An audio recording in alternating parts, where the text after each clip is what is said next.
The COVID-19 pandemic has posed unprecedented challenges to the human rights around the world, including to the exercise of the right to peaceful assembly and of association. Governments all over the world have taken extraordinary steps to respond to this rapidly evolving crisis and protect people's health. Many governments have responded to the global health crisis with a human rights perspective. I applaud those efforts. However, I have witnessed worrying trends and limitation on both the right to peaceful assembly and on civil society ability to support an effective response and recovery.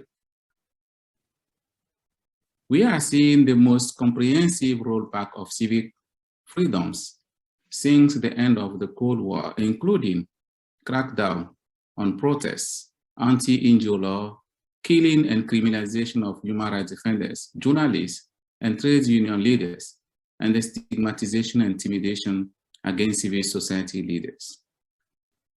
We have observed how old and new tactics of repression and control are used with increasing sophistication. We continue to see the adoption of sweeping emergency law to rule by decree. Repression disguised as legislation is the tool of the new authoritarianism. With a facade of legality, many repressive governments across the world are threatening the existence of civil society. No country or government can solve the crisis alone. Civil society organizations should be seen as strategic partners in the fight against the pandemic. But most importantly, civil society will have an important role in helping countries mitigate, adapt, and transform from the devastating and long-term socio-economic development effects of this crisis. The right to freedom of peaceful assembly and of association are essential to all human rights, development, and peace, the three pillars of the United Nations.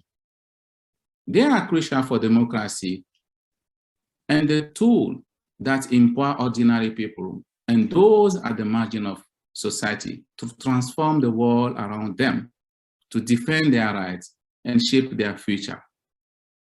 Since I was appointed, I have seen the power that civil society can wield in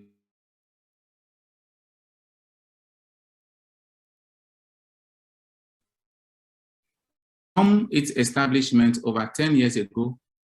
My mandate has been crucial in advocating for these rights, considering its interlinking with other rights and its significance in building together a peaceful and inclusive world where no one is left behind.